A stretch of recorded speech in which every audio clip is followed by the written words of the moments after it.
kita mulai asumsi bahwa sebenarnya undang-undang Omnibus Law Cipta Kerja akan mendatangkan investor. Nah, dari situ, ya kan? Ya, Teorinya kan begitu. alasannya begitu. Teorinya itu Omnibus Law Cipta Kerja ini akan mendatangkan investor, membuka lapangan kerja. Ya. Kan itu teorinya pemerintahan yang ya apa namanya yang sekarang lah, ya kan Bisa gitu. palsu. Ya kira-kira gitu ya. Jadi itu apa faktanya? Nggak ada faktanya. Fakta tentang apa namanya investasi masuk itu nggak ada.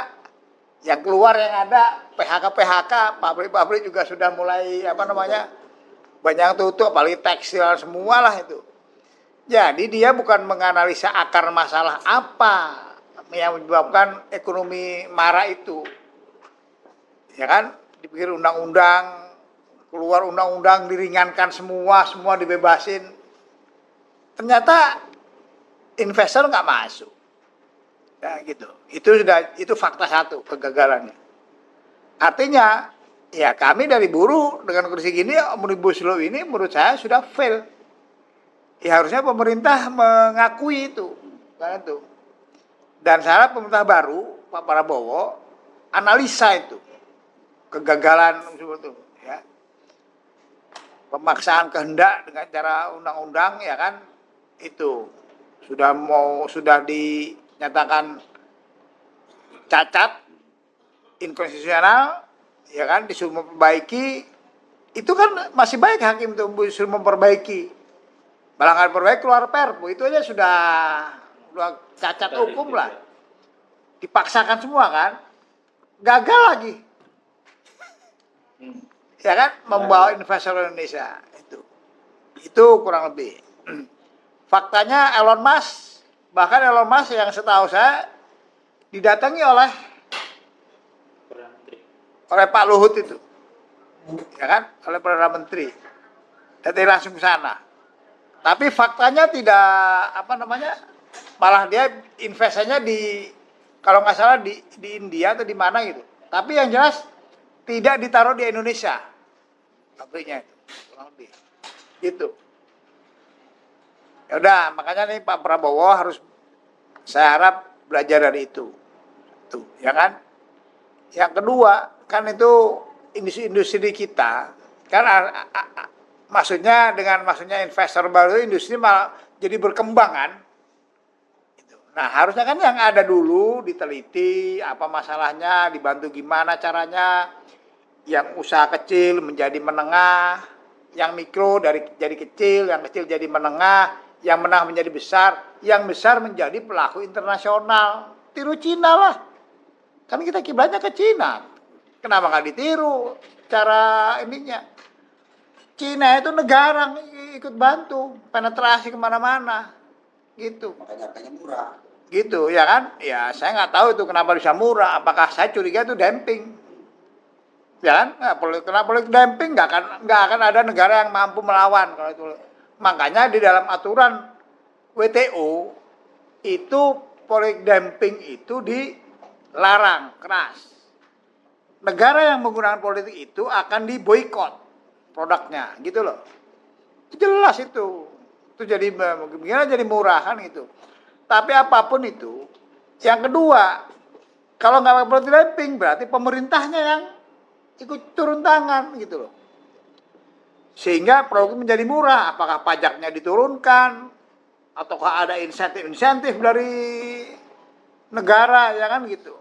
Sehingga dia bisa bersaing. Jadi gitu, negara tuh bukannya lihat apalagi kemudian wah buruhnya nih enak sekali nih alasannya PHK-nya paling tinggi di dunia pesangonnya, ya kan. Kemudian upah wah ya geblek ya. Ya kan? Ya itu kalau pemerintahnya yang benar. Kalau pemerintah ini sebenarnya ini geblek itu. Kalau yang benar itu buruh ini segini harus saya naikkan. Yang sudah bagus biarin. Gitu ya kalau pemerintah bener itu ya kan. Dan ada kaidah memang.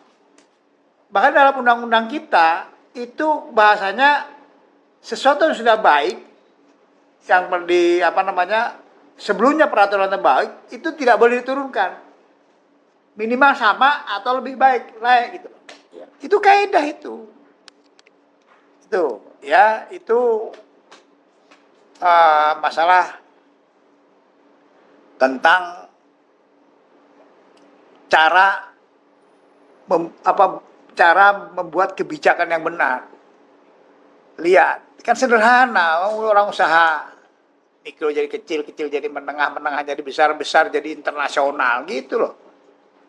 Itu yang bisa baru nyari-nyari investor dengan cara buruh kita dijual murah. Kan gila. Kan saya lagi ini, industri datanglah sini. Nih peres nih karyawan gua, gitu rakyat gua diperes kan begitu, dijual dengan harga yang murah gitu loh. Emang begitu Pak. Ya. Kan pertama kali dia dilantik presiden, pergi di mana itu dia pidatonya begitu. Makanya. Presiden yang melihat dari gorong-gorongnya. Makanya keluarlah Omnibus Law kan, ya kan, itu kurang lebih pasal itu. Jadi industri ini kalau selama bagaimanapun kebijakan negara itu pasti akan berpengaruh kepada iklim dunia usaha, iklim ekonomi. Itu kebijakan negara itu berpengaruh, ya kan? Itu kan apa namanya teori ekonomi yang paling terkenal dan masih dipakai walaupun sudah nggak relevan PDB itu. Ya oke lah nggak apa-apa, tapi yang jelas sudah banyak pakar mengatakan PDB itu tolak ukur yang harusnya diganti itu, ya kan? Ya PDB jelas ada rumusnya aja, penambahan ada konsumsi. Ya kalau gajinya dikecilin, konsumsinya kecil, ya PDB pasti turun lah. Gitu sederhananya. Ya kan? Investor nggak masuk. Gitu, investor juga lihat apa namanya lingkungannya kemudian ngawur, nggak mau. Kan investor yang paling diandalkan, yang paling biasanya investor itu datangnya dari negara-negara maju kan. Gak mungkin dari negara berkembang investor berbondong-bondong, dia sendiri negaranya kurang. Kemudian dari Eropa, dari Amerika, Jepang investor datang. Dia kan lihat, wah ini aturan ini lingkungan kok jadi rusak boleh, ya kan? Ya nggak mau lah mereka. Gitu terbukti kan waktu itu banyak pengusaha dari barat itu juga nggak mengkritik undang-undang Omnibus Law. Itu. Jadi intinya itu iklim berusaha yang dibagusin, bukan kemudian apa namanya buruhnya di apa PHK, gaji makin upah makin naiknya juga paling 1%, bukan begitu. Bikin undang-undang yang menurunkan harkat martabat buruh, ya kan? Sendiri. Ya kan? Kemudian juga ya banyak hal lah yang jelas kan buruh jelas turun semua. Terbukti tidak masuk investor, ya kan? Perusahaan banyak yang tutup, ya. Kemudian ya sudah, buruhnya menderita, ya pasti turun ekonomi. Jelas itu. Sederhana kok. Kira-kira begitu.